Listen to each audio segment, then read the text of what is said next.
దేవునికి మహిమ కలుగును గాక. ప్రభు పేరట మీ అందరికీ వందనాలు. మరణాతా. ప్రభునందు ప్రియ దేవుని విశ్వాసులారా, దేవుని సంగమా, ఈ ఉదయకాల ఎక్కువ జావన సమయంలో మరొకసారి మీ అందరికీ శుభాలు తెలియపరుస్తూ మన రక్షకుడును దేవదేవుని పరిశుద్ధమైన నామమున మరి మీ అందరికీ శుభాలు తెలియపరుస్తున్నాను. శుభాకర శోధాకర విశుద్ధవందనం నా భాన భూమి సార్వో నాక్యవందనం నా భాన భూమి సార్వో నాక్యవందనం శుభాకర శోధాకర విశోధ వందనం. దేవునికి మహిమ కలుగును గాక. ప్రభునందు ప్రియా దేవుని బిడలారా, ప్రార్థన చేసుకుందాం. పరిశుద్ధుడా పరిశుద్ధుడా పరిశుద్ధుడా, ప్రేమామయుడా కరుణామయుడా దయామయుడా సృష్టికర్త మహోన్నతుడా మహాగణుడైన మా ప్రభువా, నీకు వందనాలు, స్తుతులు, స్తోత్రాలు. గతించిన రాత్రంతా కాలసుకను ధరించి ప్రభా మా దేహముకు మా ఆలోచనకు మరి తలంపులన్నిటికీ నీ ఆత్మ నడిపింపును దయచేసిన ప్రభువైన క్రీస్తు దేవా, నీ వందనాలు చెల్లిస్తూ నీ ఆత్మ నడిపింపును మాకు దయచేసిన ఆత్మరక్షణకర్త యేసుక్రీస్తు దివ్యమైన నామమున అడిగి బ్రతిమాలుచున్నాను పరమ తండ్రి, ఆమేన్. తండ్రికును కుమారునికును పరిశుద్ధాత్మకును ఆది యందును ఇప్పుడును ఎల్లప్పుడును యుగయుగములు మహిమ మహిమ మహామహిమ ఘనత కీర్తి ప్రభావము ఆయనకే కలుగును గాక, ఆమేన్. దేవా, నువ్వు అనాథ వ్యక్తివైనా నిన్నెవరును కలుగ చేయలేదు, నీ అంతటా నీవే కలిగి ఉన్నావు కనుక నీకు స్తోత్రములు. దేవాన్ని వెలుగువైనాం, అందుచేతనే సూర్య చంద్ర నక్షత్రములకు వెలుగునిచ్చున్నాం, జీవులలో కండ్లకు వెలుగునిచ్చున్నావు కనుక నీకు మా వందనములు. దేవా, నువ్వు జ్ఞానమయ్యున్నావు, అందుచేతనే దేవదూతలకు మనుషులకు జీవరాశులకు జ్ఞానం ఇచ్చున్నావు. అట్టి జ్ఞానము వలన అనేకమైన మర్మములు మాకు కనబడుచున్నవి. కనబడిన తండ్రువు గనుక నీకు మా వందనములు, ఆమేన్. దేవా, నువ్వు స్వతంత్రుడు అయినావు, స్వేచ్ఛాపరుడు అయినావు, నీకెవరనూ సలహా ఈయనక్కర్లేదు, నీ అంతటి నీవే కలిగి ఉన్నావు గనుక నీకు మా వందనములు, ఆమేన్. సాతాను సర్పమా, సర్వకార్యములందు శ్రమలతో కూడిన చావు నీకు. నరులను బాధించినప్పుడల్లా రాతలో పడిన శిక్షపై పడి నీకు. ఇఫడేసు నది వద్ద ఉన్న భూతాలు కలిగిన దుర్గతి కలిగిన నీకు. ఏడింశమాడు తలడొప్పి హింస నీకు. హర్మయోని గిద్దము అడులు నీకు. కడతరకనకు ఏ మట్టి కాలి నీకు. అగ్నిగుణ మందు నిరాశ నీకు. సాతానా, దురాత్ములారా, దెయ్యములారా, భూతములారా, పిశాచములారా, నజరుడైన యేసుక్రీస్తు యొక్క నామమున అడుగుచు నాయన బ్రతిమాలుచు నేను స్తుతిస్తున్నాను మా పరమ తండ్రి, ఆమేన్.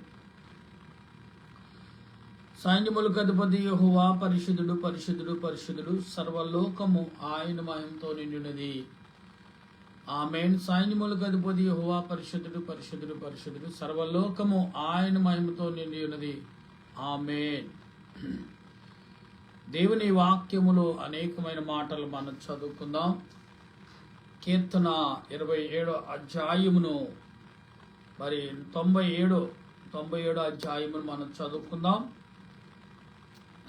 దేవుని వాక్యమును దేవుడు మనకు అందించిన వాక్యాన్ని బట్టి మనం ధ్యానం చేద్దాం.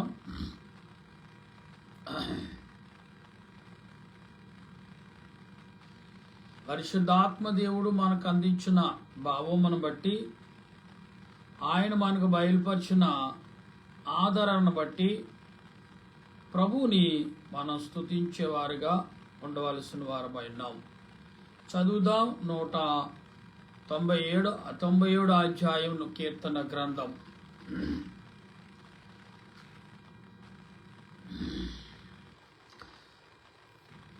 యెహోవా రాజ్యము చేయుచున్నాడు, భూలోకము ఆనందించును గాక. దీపములను అన్నియు సంతోషించును గాక.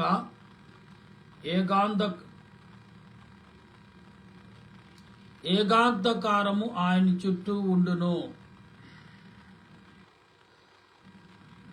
ఆయన సింహాసనమునకు ఆధారము అగ్ని ఆయనకు ముందు నడుచుచున్నది.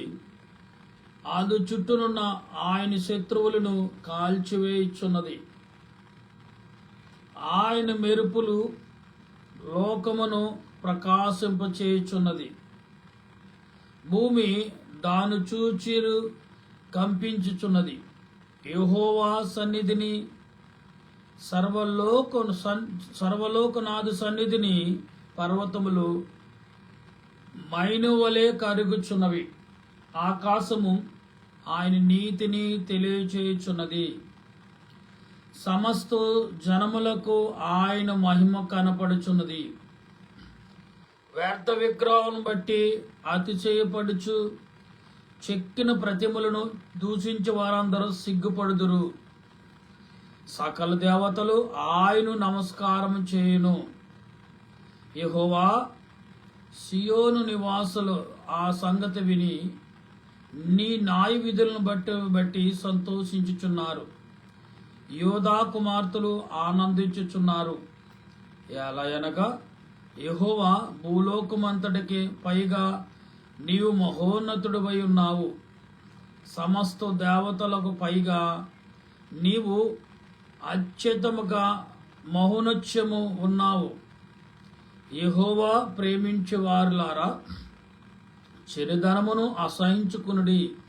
తన భక్తులు ప్రాణములను ఆయన కాపాడుచున్నాడు. భక్తిహీన చేతుల నుండి ఆయనను వారు విడిపించును. నీతిమంతుల కొరకు వెలుగును, యథార్థమంతుల కొరకును ఆనందమును వ్యక్తపడి ఉన్నది. నీతిమంతులారా, యెహోవాయందు సంతోషించుడి. ఆయన పరిశుద్ధ నామమును బట్టి ఆయనకు కృతజ్ఞతాస్తుతులు చెల్లించుడి. ఆమేన్. దేవుడి మాటలు మన హృదయాల్లో ఫలింపచేయును గాక. ప్రియులరా, ఇక్కడ దేవుడు ఆనందము అంటున్నాడు. ఆనందము, సంతోషము, ఆలోచించుట. ఆనందము ఎవరికి కలుగుతుంది, ఎందుకు కలుగుతుంది, ఎలా కలుగుతుంది అని మనం ఆలోచించినప్పుడు దేవుడు అనేక రీతిలుగా ఆనందం అనే పదమును మనుషులకు ఇచ్చాడు.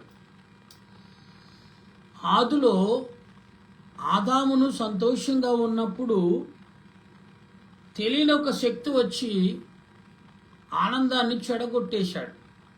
ఆడే లూసిఫర్. ఇది మనం జీవితకాలం అంతా చెప్పుకున్న ఆ చరిత్ర వింతగానే కనపడుతుంది మనకు.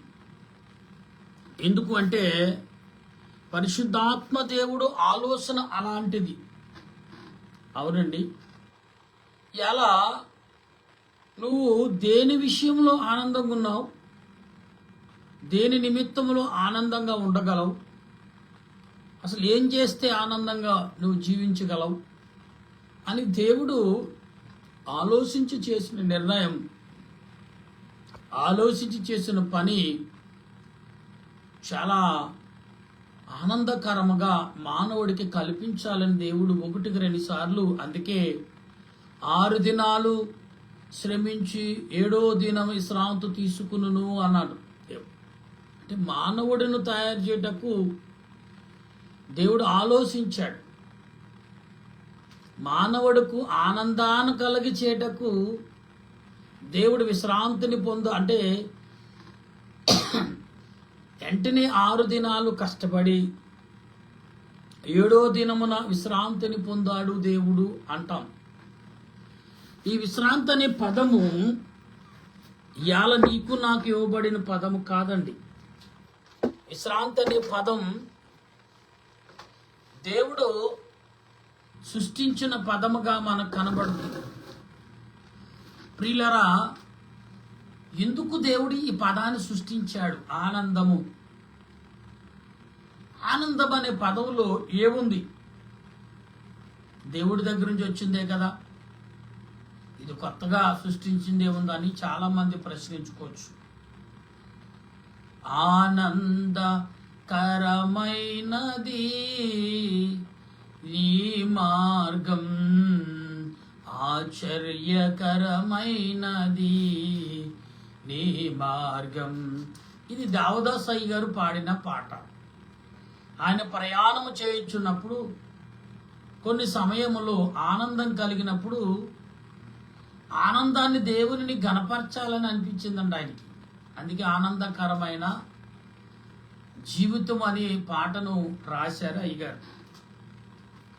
నా ప్రియమైన దేవుని విశ్వాసులారా, ఈ ఉదయ కాలంలో ప్రభు నీకు నాకు బయలుపరిచింది ఏదైనా ఉన్నది అంటే అది ఆత్మ సంబంధమైన తలంపులు కలిగిన వారమై మనము ఉన్నాము అనే విషయాన్ని మర్చిపోవద్దు. దేవుడు తన క్రియల ద్వారా అనుగ్రహించబడిన మాటలు, దేవుడు తన క్రియల ద్వారా మనకు కలగజేసిన క్రియను మనం ఎరిగిన వారుగా ఉన్నాం. అందుకే ఆనందము అనే మాటకు మనిషికి, మానవ జన్మానికి ఎంతో సంతోషాన్ని ఇచ్చే పదం. ఇవాళ లోకంలో మనం చూసుకుంటే ఆనందం అనే విషయము పదాన్ని కొదువైపోయిన జీవితాలు చాలా కుటుంబాల్లో ఉన్నాయి. బయటికి నటించే కుటుంబాలే తప్ప ఆనందం, నిజమైన ఆనందంతో ఉన్న కుటుంబాలకు గింజినీళ్ళు తాగినా ఆనందంగా ఉంటారు. ఎందుకంటే వారి దగ్గర చింత, చివుకు అనేది వారికి తెలియకుండా కొనసాగుతుంది. అందుకే ప్రార్థన అనే పదమును దేవుడు ఆనందాన్ని పక్కన ఎందుకు పెట్టాడు తెలుసా? ప్రార్థన చేస్తే 400 తరాలు ఆనందంగా ఉంటావంట. ఎన్ని తరాలు? 400 తరాలు, 400 సంవత్సరాలు ఆనందమేనంటే నీ జీవితానికి. ఎవరి ప్రార్థన? ఒకరి ప్రార్థన. ఆ ఒకరు ఎవరో? నువ్వు కానీ, నేను కానీ, మన ఇంట్లో ఎవరైనా కావచ్చు. లేదా మన ఇంటల్లా అయితే 10 మంది ఉంటే 10 తరాలు 400 సంవత్సరాలు అంటే మాటలండి. 10 4లు ఎంత అండి? ప్రియులారా, మనం గమనించండి ఎన్ని సంవత్సరాలు పడుతుంది అంటే మనం గమనించిన నాడు అసలు ఊహ కూడా అందం. ఈ రోజున ఆనందము అనే పదములో అపోస్తలుడైన పౌలు గారు ఏమంటున్నాడు? మనం చదువుకున్న ఫిలిప్పీ పత్రిక 4వ అధ్యాయంలో ఆయన మాట్లాడుచున్న మాటలు, మీలో ఒకడును క్రీస్తు యేసు దాసుడనైన ఎపఫ్రా మీకు వందనములు చెప్పుచున్నాడు. మీరు సంపూర్ణులను, ప్రతి విషయములో దేవుని చిత్తమును గూర్చి సంపూర్ణ ఆత్మ నిశ్చయత గలవారై నిలకడగా ఉండవలెను. ఇతడు ఎల్లప్పుడూ మీ కొరకు తన ప్రార్థనలో పోరాడుచున్నాడు. ఏం చేస్తాడు ఇతడు? ఏమండి, ఎల్లప్పుడూ మీ కొరకు ప్రార్థనలో పోరాడుతున్నాడు. అంటే ఆనందం అనే పదమును కలగజేయటకు దేవుడు ఒక మనిషిని ఏర్పరిచాడు. పోరాటం అంటే సామాన్యమైన పోరాటం కాదు. మనుషులకు ఆనందము కలిగించుటకు దేవుడు తన భక్తులైన వారిని ఏర్పరచుకును అని బైబిల్ గ్రంథంలో స్పష్టంగా రాసి ఉంది కదా. ఇవాళ ఆనందం లేకపోతే చాలా మంది అంటారు, ఏంటబ్బా అసలు కొంచెం ఆనందం లేకుండా అంత వికారంగా ఉన్నాం, అంత కోపంగా ఉన్నాం, ఏంటి మొక్కలకు కదిపోయింది అంటారు ప్రజలు. ఆనందంగా లేకపోతే ఎన్ని పదాలు యాడ్ అవుతున్నాయి గమనించండి. ఏమని అంటాడు, ఏంట్రా అలాగున్నావు, ముఖం కందిపోయింది ఏంటి, 2 చేరిపోయినాయి అప్పుడే. 3వది అంటాడు, ఏంట్రా ఏ గొడవైనా అయిందా.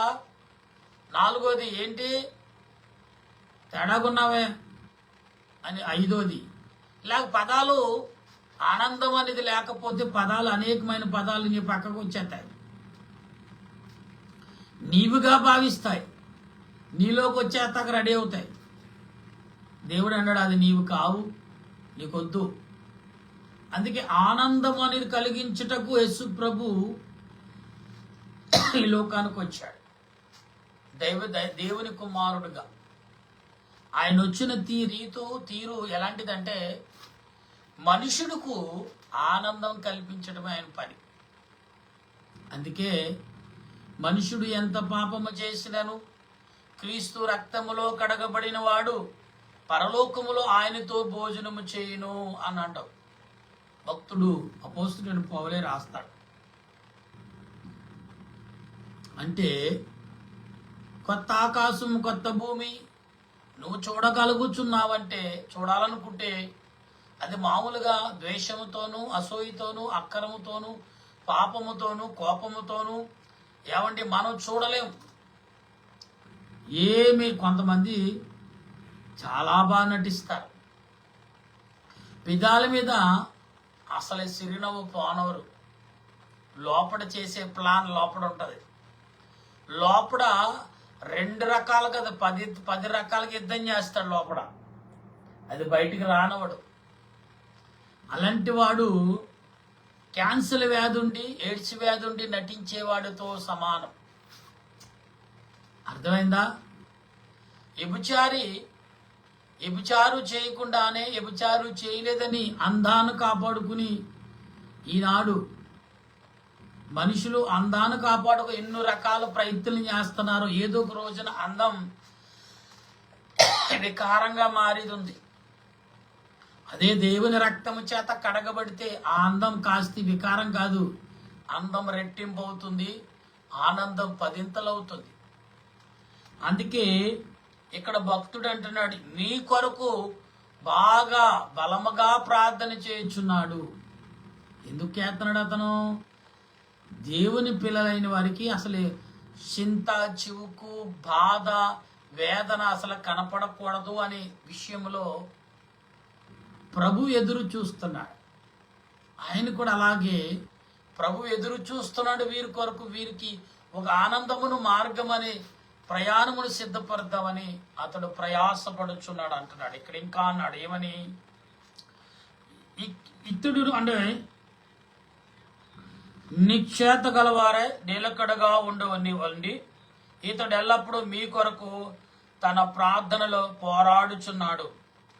ఇతడును మీ కొరకును లవోదియక వారి కొరకును హేరా పరవారి కొరకును బహు ప్రయాసపడుచున్నాడని ఇతరుని గూర్చి సాక్ష్యం ఇచ్చుచున్నాను. లూకా అని ప్రియుడు వైద్యుడు దేమాయు మీకు వందనములు చెప్పుచున్నాడు. లవోదికయలో ఉన్న సహోదరులకును యూఫానుకును వారి ఇంట ఉన్న సంగమునకును వందనములు చెప్పుడి. ఈ పత్రిక మీ చదివించుకున్న తర్వాత లవోదిక వారి సంఘములో చదివించుడి. లవోదిక రాసి పంపిన పత్రికను మీరును చదివించుకునుడి. మరియు ప్రభువునందు అప్పగింపబడిన పరిచర్యల నెరవేర్చుటకు దాని గూర్చి జాగ్రత్త పడమని అక్కీపుతో చెప్పుచున్నాను. పౌలను నేను స్వహస్తముతో నా వందనములు రాయిచున్నాను. నా బంధకములో జ్ఞాపకము చేసుకుని కృపై మీకు తోడై ఉండును గాక. ఆమేన్. ప్రియరా, పౌలు గారు ఏమంటున్నాడు? స్వయముగా నేను కూడా రాస్తున్న వందనాలు చెప్తున్నాను. ఎవరో రాస్తున్నది కాదు, ఎవరో చెప్పింది కదా. అందుకే ఆనందము అనే పదములో పౌలు గారు భక్తుడు కూడా యాడ్ అవుతున్నాడు. ఆనందం ఒక కుటుంబానికి ఉందంటే ఆ కుటుంబంలో 10 మంది ఉండొచ్చు, 5 మంది ఉండొచ్చు, 8 మంది ఉండొచ్చు, 9 మంది ఉండొచ్చు, 7 మంది ఉండొచ్చు. ఇలాగా తగ్గుండొచ్చు, హెచ్చించుకోవచ్చు. ఇదే 10 మంది 100 మంది కూడా అయి ఉండొచ్చు. అందుకే ఆనందము ఒక కంపెనీలో కొందరు ఉద్యోగస్తులు ఉంటారు. ఏమండి, అందరినీ మానిటర్ గమనించే కెమెరాలు ఉంటాయి. ఒక రూములో ఆ కెమెరాలు గమనించేవారు కొందరు ఉంటారు. వీళ్ళు పని చేస్తున్నారా లేదా, వాళ్ళ పనితీరు ఎలా ఉంది, వాళ్ళు పని చేయకుండా ఏదైనా ఆలోచన కలుగున్నారా, అసలు వాళ్ళు ఎందుకు పని మీద దృష్టి పెట్టట్లేదు అనేది ఆనందంగా ఉన్నవాడికి పని ఈజీగా చేయగలడు. ఎవడు చురుకైన వాడు, ఎవడు ఉన్న స్థాయి స్థితికి మరొక మెట్టును మరొక స్థాయిని వారికి ఇవ్వచ్చు అని కెమెరాల ద్వారా మానిటర్ చేస్తా అంటే గమనిస్తూ ఉంటారు. వీళ్ళ ఆనందంగా ఉన్నవాడికేమో పని చాలా సులువు. అదే శోధనతో, వేదనతో, బాధతో, చింతతో, చివుకుతో ఉన్నవాడికి ఆనందం ఏముండదు. ఎందుకు ఉండదంటే ఆనందానికి అతడు ఆవిడ దూరంలో ఉంటాడు. ఆనందం అంటే అసలు తెలని వ్యక్తిగా కనబడుతూ ఉంటాడు. కనుక మనం ఇక్కడ గమనించవలసిన విషయం ఒకటి ఉంది. ఆనందము అను పదముకు అసలు ఎందుకు దేవుడు ఆనందాన్ని సృష్టించాడు? మనిషి ఆనందవంతుడు కదా, కొత్తగా సృష్టించేది ఏముంది అని మీరు ప్రశ్నిస్తే లేదండి. ఆనందాన్ని కోల్పోయినప్పుడు మానవుడి యొక్క పరిస్థితి ఏ రకంగా ఉందో, ఆనందం అనే పదం పక్కన తప్పు చేస్తే ఏ రీతిగాని నువ్వు దిగజారిపోతావు. నీ పదము ఆనందం అనే పదములోకి ఏమొస్తుంది? శ్రమ అనేది వస్తుంది, వేదన అనేది వస్తుంది, చింత అనేది వస్తుంది, చివుకని వస్తుంది, ఏమండి కన్నీరు వస్తుంది, దుఃఖం వస్తుంది, చాలా వచ్చేస్తున్నాయి అక్కడ. ఆనందం అని ఒకే పదములో ఇక్కడ ఇవన్నీ యాడ్ అవుతున్నాయి. వాటితో పని లేదు, కానీ ఎందుకు వస్తున్నాయి? ఆనందము తనకు తానుగా కోల్పోతుంది కాబట్టి మేము బలపడతాం వచ్చి అని ఈ బలపడతాయి. దాన్ని నాటిన వాడెవడు? సాతానుగాడు. దాన్ని పోషించుచున్న వాడెవడు? మనము. నాటుతున్నవాడు ఆడు, పోషించిన మనం. మొక్కకూడది సామెత ఉంది కదా, సొమ్మొకటిది సోకొకటిది. మొక్కకుడు ఎవరో నాడతాడు, ఫలం మరొకరు తింటారు అని మనం ఎలాగ ఈ లోకంలో గమనిస్తూనే ఉన్నాం. అది నిజమే. మన పితరులు ఫలాలు నాటుతారు, చెట్లు నాటుతారు, ఆ ఫలాలు కొన్ని తరాలు తింటూ ఉంటాయి. ఇది ఆనందము అనే పదమును ఇక్కడ ఎందుకు నిరాశ కలుగుతుంది మనుషుడికి? కొందరు ఇప్పుడు వచ్చే కాలమును బట్టి ఎవడైతే నాటుతున్నాడో వాడే దాని ఫలాన్ని తినే అదృష్టం ఉంటుంది. ద్రాక్ష పళ్ళు కానీ, చపాటా పళ్ళు కానీ, జామ పళ్ళు కానీ, ఇప్పుడు కొబ్బరికాయలు కూడా చాలా ఫలాలు వెంటనే రిపీట్ అయి వచ్చేస్తున్నాయి. 6 నెలలకో సంవత్సరానికో దానిమ్మకాయలు కానీ, ఇలా చెప్పుకుంటే సీతాఫలంగాలు కానీ, తర్వాత మరి పుచ్చకాయ కానీ, ఇలాగ కొన్ని ఫలాలు నీటితో కూరిని, కొన్ని తీపితో కూరిని, కొన్ని ఆనందాన్ని, సంతోషాన్ని, మరవలేని తీపును కల్పించే ఫలాలు అనేకమైనవి. ఆనందము అనే అంశంలో చాలా విచిత్రం ఉంటుందండి. ఆనందం అనేది పదంలో కొందరు వీడు ముఖంలో ఎప్పటికైనా ఆనందం నేను చూడాలనుకుంటారు. కొంత తల్లిదండ్రులు ఏంటో వీడు తెలియదు, వీడు పుట్టికి ఆనందం లేదండి, వీడు పుట్టిన కానించి నిరాశ మాకు కనబడుతుంది. కొందరు అదే ఒక సామెత ఉంది మన తెలుగు భాషలో, గొడ్డొచ్చిన ఎలా బిడ్డొచ్చిన ఎలా అంటాం. పశువు వచ్చిన ఎలా మంచిది, బిడ్డ పుట్టిన ఎలా మంచిదా అని గమనిస్తూ ఉంటారు. పశువు దానికి మాటలు రావు, కానీ అది కుటుంబాన్ని పోషిస్తుంది. బిడ్డ వస్తుంది, ఆ కుటుంబంలో అప్పటి వరకు సంతోషం ఉండదు, కొంతకాలమైన ఆనందంగా బిడ్డతో ఆడుతూ ఆ దుఃఖాన్ని, వేదనను, చింతను, చివుకును, వీటన్నిటినీ ఒక్కొక్కటిగా మీరు వెళ్ళండి మీతో పని లేదని ఒక్కసారి యాకగుంపుగా మెడపెట్టి గెంటినట్టుగా మనం గెంటుతూ ఉంటాం. ఎందుకంటే మన ప్లేస్లోకి, ఆ దుఃఖం అనే ప్లేస్లోకి ఆనందం వచ్చేసింది కాబట్టి. ఆనందం ఒకే పదం, ఆనందం 2 అక్షరాలు కలిగిన పదం. కానీ ఈ దుఃఖం, వేదన, చింత, చివుకి అన్ని పదాలని ఒకేసారి, అంత బలమైన పదం ఆనందం. అంత బలంతో కూడిన పదం ఆనందం. ఇవన్నిటినీ వాటిని బయటికి నెట్టేయాలి. అసలు మళ్ళీ వెనక్కి తిరిగి రాకూడదు. వచ్చిందంటే అబ్బో ఇంక నువ్వు దాన్ని గదపలేవు. అంత భయంకరంగా నీ మనిషిలో పాతికిపోద్ది, నీ ఇంట్లో పాతికిపోద్ది, నీ ఊర్లో, నీ గ్రామంలో, నీ దేశంలో కూడా పాతికిపోద్ది. ఇవాళ చింత అనే పదంలో కొన్ని దేశాలు పాతికిపోని. అవునండి ప్రియులారా, గమనించండి. అందుకే ఇజ్రాయేల్ ప్రజల్లో చింత చివుకు అన్ని హ్యాండిల్ చేయటం బాగా ఇష్టం వాళ్ళకి. అందులో ఆనందాన్ని ఎక్కువ ఎదుగుతారు. బాధను చింతను నాశనం చేస్తారు. ఎవడైతే బాధను సృష్టించడం ముందు వాడిని నాశనం చేస్తారు. అవును, బాధను చింతను సృష్టించడం నీకు పనేంటరా? మా ఆనందాన్ని నువ్వు పాడు చేయడం నువ్వెవడవరా? అసలు నువ్వే లేకుండా ఉంటే ఆనందం దూరం అవుతుంది కదని దేవుడిచ్చిన శక్తి కొలిది వారు ఏం చేస్తారు? ఆనందాన్ని సంపాదించుకోవడానికి అనేక రకాల ప్రయత్నం ఎవరి ప్రాణాలు పోకుండా చాలా జాగ్రత్తలు తీసుకుంటారు ఇశ్రాయేలు ప్రజలు. అందుకే దేవుడు సృష్టించిన, దేవుడు ఏర్పరచుకున్న ప్రజలు అంటమ్మా. ఆనాడు దావీదు ఆ మందాసం పట్టుకెళ్ళేటప్పుడు ఏ రకమైన ఏర్పాట్లు మనుషులను చేశాడు, ఆ మందాసాన్ని ఏ రకంగా పట్టుకెళ్లాలో దావీదుకు దేవుడు చూపించాడు. ఆ దావీదు ఆ మందాసాన్ని దేవుడు సూచించిన తర్వాత పట్టుకెళ్ళినప్పుడు ఆనందంతో మృతుడైపోయాడు. వస్త్రాలు లేకుండా, అంటే అతను వేసుకున్న లోపల అండర్వేర్ తప్ప ఏమీ లేవు, నూనె పోగులేదు ఒంటి మీద, ఆ చెడ్డి తప్ప. చెడ్డిలాగా ఏంటి లంగోటి కట్టుకునేవారు ఆ టైంలో. పాతకాలంలో పూర్వకాలం లంగోటి ఉండేది, పంచి కట్టేవారు, దానిపైన లంగోటి కట్టుకోవడం. లంగోటి కట్టుకుంటాం పద్ధతి ఎప్పుడంటే కుస్తీ పట్టిన వాడు, ఎక్సర్సైజ్ చేసిన వాడు లంగోటి కట్టుకుంటాడు. ఆనాడు కాలంలో ఆ లంగోటి తప్ప దావీదు మీద ఒంటి మీద నూనె పోగులేదు. దాన్ని చూసి తన భార్య అసూయించుకుంది. ఇదేంటి రాజు అయ్యవలసిన వాడు ఇలా దిగంబరిగా ఉన్నాడంటే, అంటే ఆనందంలో మృతుడై నాట్యం చేస్తున్నాడు. ఎవరో దావీదు గారు మందాసం పట్టుకెళ్తున్నప్పుడు దేవుడిని ఎలాగ ఆనందపరచాలి, ఆనందంలో ఆయన కూడా ఆనందంగా ఉంటూ ఏం చేశాడు? మందాసాన్ని పట్టుకెళ్ళాడు. ఆ మందాసముతో ఆయనకే కాదు ఆ దేశానంతటికి, దావీదు యొక్క పురముకు అంతటికి ఆనందం కలిగించాడు దావీదు గారు.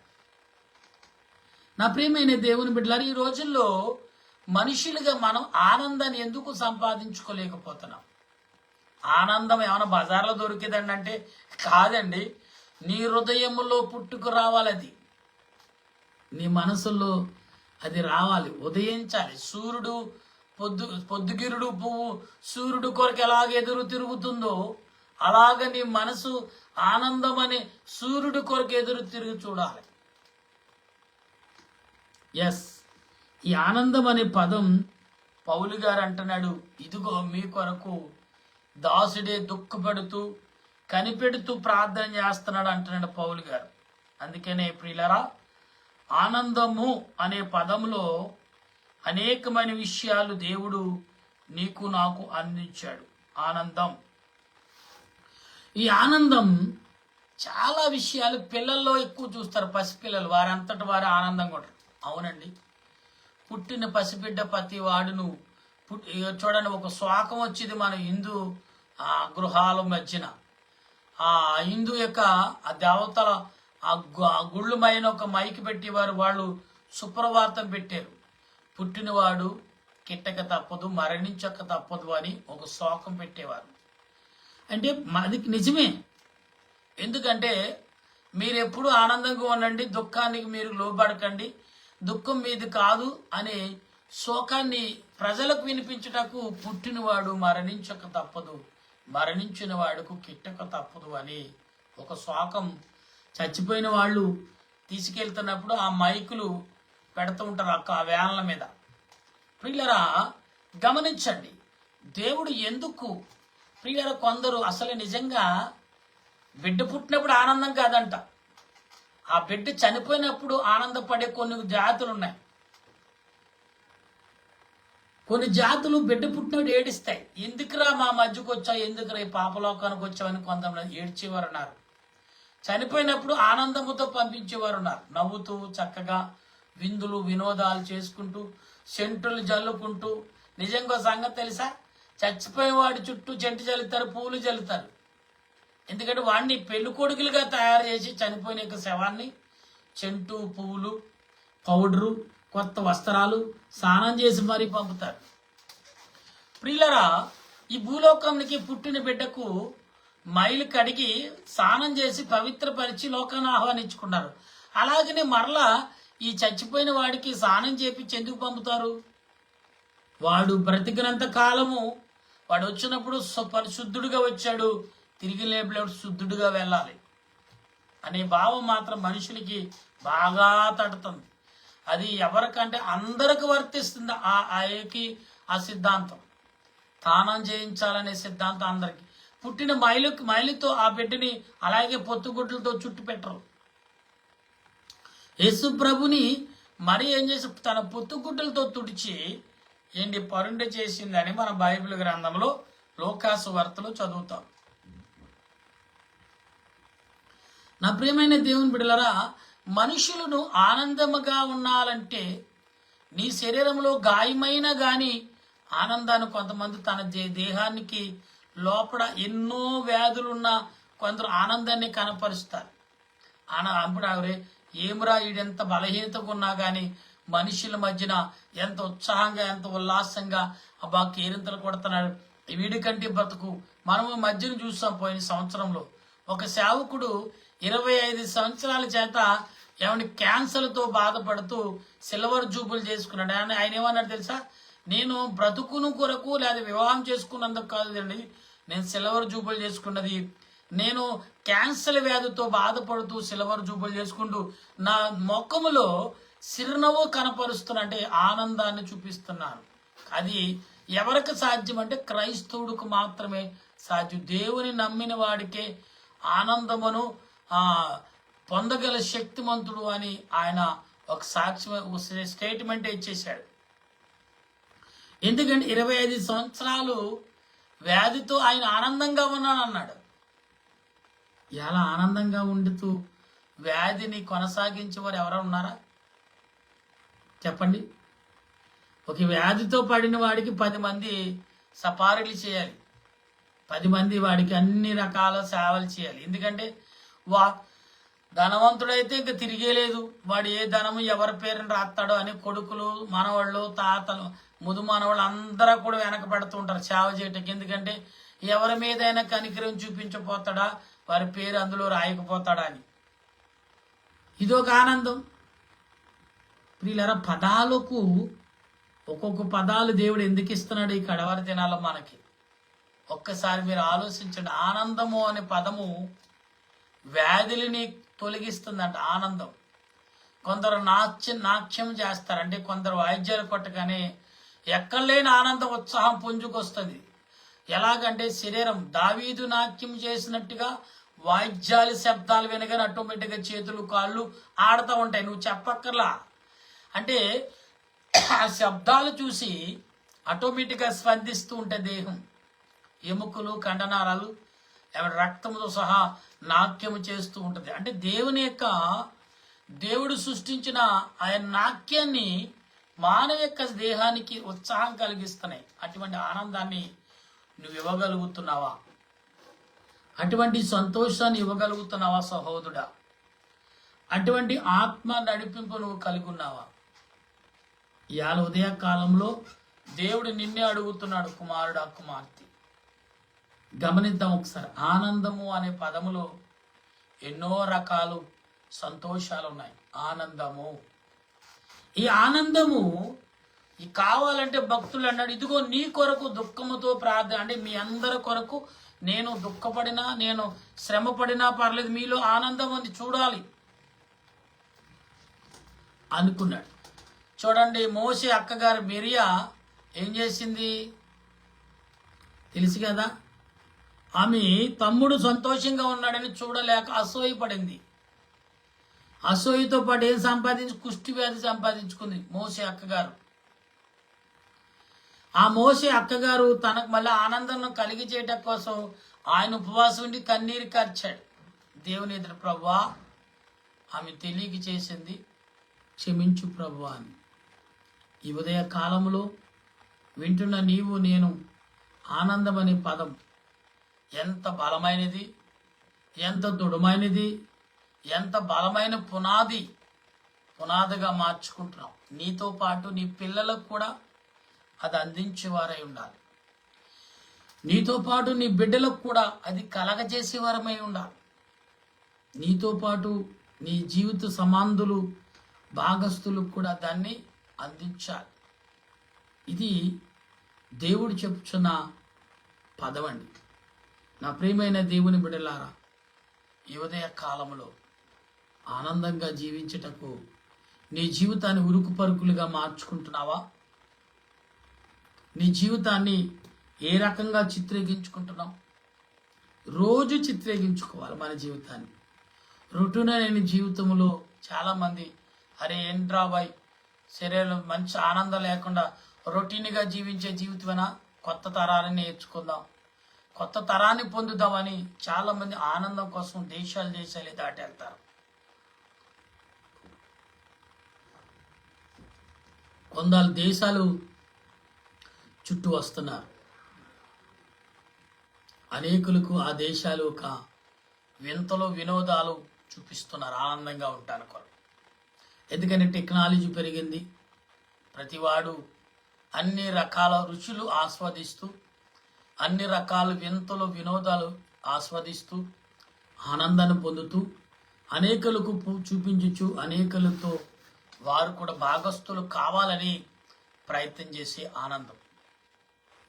ప్రియులారా, ఆనందము అనే పదములో ఆత్మ నడిపింపు, ఆలోచన, ఆనందం. ఆలోచన అనే పదములో కూడా కొన్ని చాలా పదాలు ఉన్నాయి.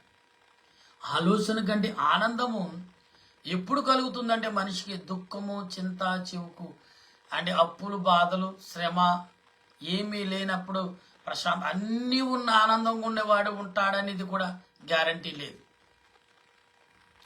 ఆనందము అనే పదము నీలో వచ్చిందంటే నీ ముఖం గ్రోత్ పెరుగుతుంది, అంటే నీ సౌందర్య పెరుగుతుంది, నీ గ్రోత్ అంటారు దాన్ని. అవును, ఆనందంగా నవ్వుతూ ఉంటే ఆ మనిషికి చిరునవ్వు ఉండదనుకోండి ముఖంలో, ఏం కళ. అవునండి, తిన్నా తినకపోయినా అవతల వాడు ఆనందంతో ఉంటే జీవించచ్చంట. కాబట్టి ప్రియులారా, ప్రతి మనుషుడు యోధుడుగా జీవించమన్నాడు. అంటే ఆనందం ఉంటే యోగ్యుడిగా జీవిస్తాడని భక్తులైన వారు సెలవిస్తున్న మాటలు. అందుకే దావీదు గారు తన మందాసం అనగా దేవుని మందాసం పట్టుకెళ్ళినప్పుడు మృత్యుడై ఆనందముతో నాట్యము చేసును అనందు బైబిల్లో. కీర్తన గ్రంథంలో అనేక చోట్ల నేను నా తండ్రి కొరకు నాట్యము చేసేదిని అని దావీదు గారు చెప్తాడు.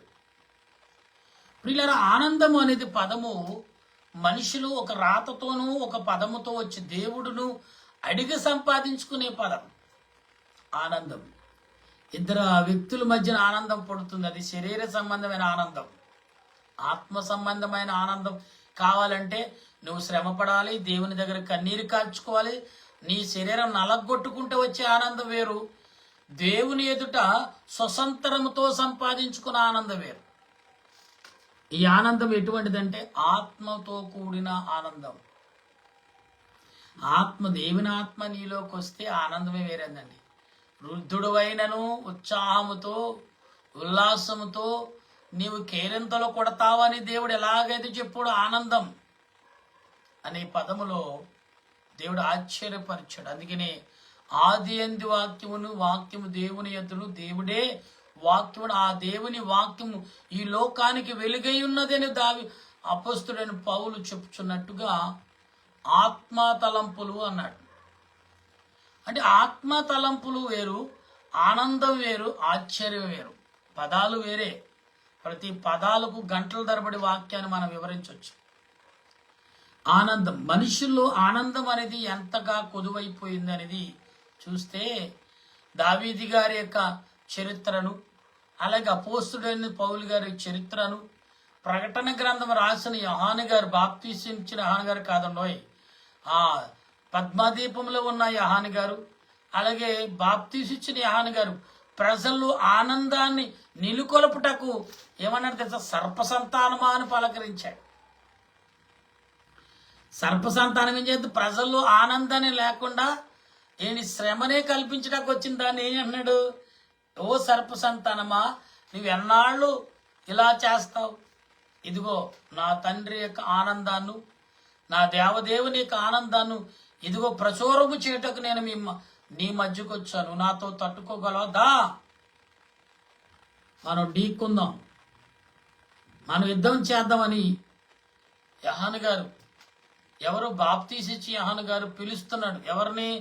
వేదనను, దుఃఖాన్ని, బాధను, శోధనను పిలుస్తున్నాడు. రండి మీరు దమ్ముంటే, నాతో నా తండ్రి యొక్క ఆనందాన్ని మీరు ఎదుర్కోగలరా అనే భావములో పౌలు గారు, అంటే క్షమించండి, బాప్తీసిచ్చిన యోహాను గారు ప్రకటిస్తున్నాడు. నా ప్రియమైన దేవుని బిడ్డల ఆనందం, ఆశ్చర్యం, ఆలోచన, తలంపులు అనేక రకాలుగా ఉండొచ్చు. కానీ ఆనందం అనే పదం చాలా విలువైనది, చాలా బలమైనది, చాలా దృఢమైనది, చాలా గొప్ప ఆత్మీయత కూడినది.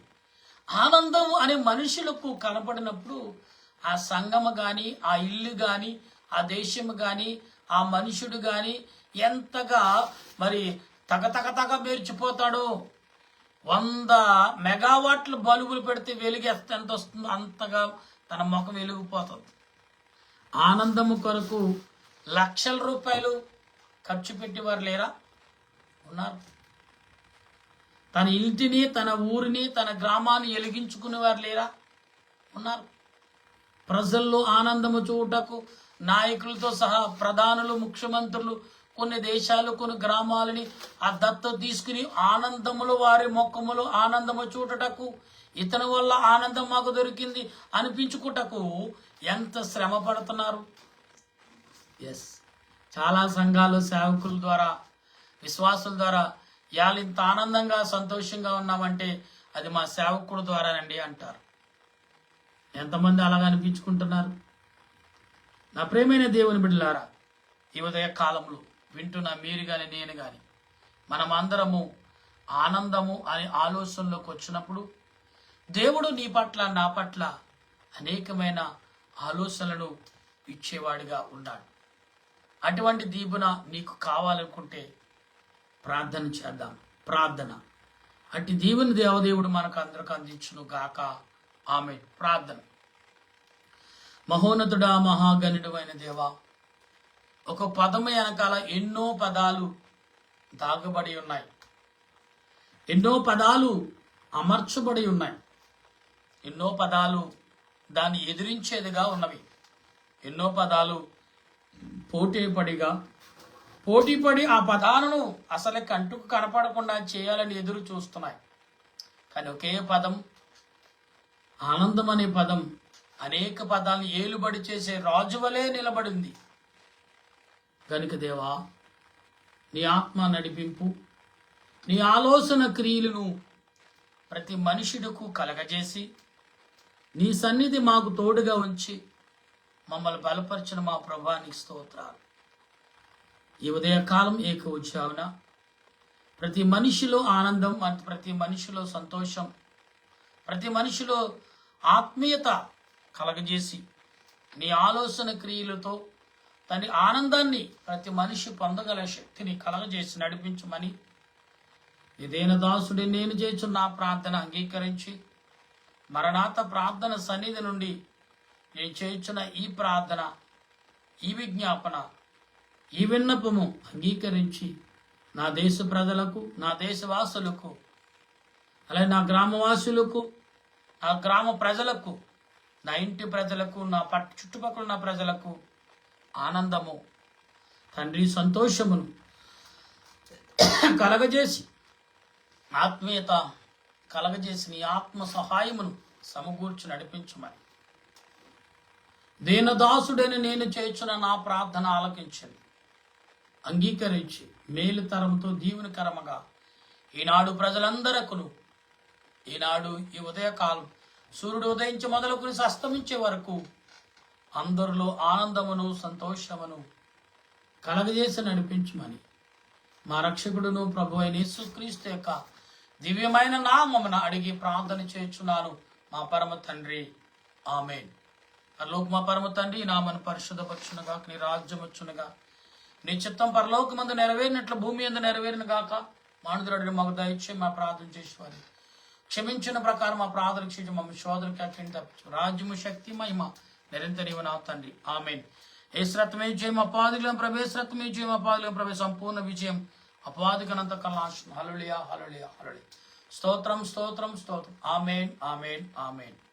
మన తండ్రి అయిన దేవుని ప్రేమ, త్రియేక దేవుని కృప, పరిశుద్ధాత్మ యొక్క జీవితం ఇప్పుడు ఎల్లప్పుడు అందరకు అన్ని చోట్ల అందరూ అన్ని మనస్తత్వములు అన్ని భాషల వరకు అన్ని తలంపుల వరకు అన్ని దేశాల వరకు అన్ని గ్రామాల వరకు అందరకు అన్ని చోట్ల ఆనందమును సంతోషమును అనుగ్రహించబడును గాక.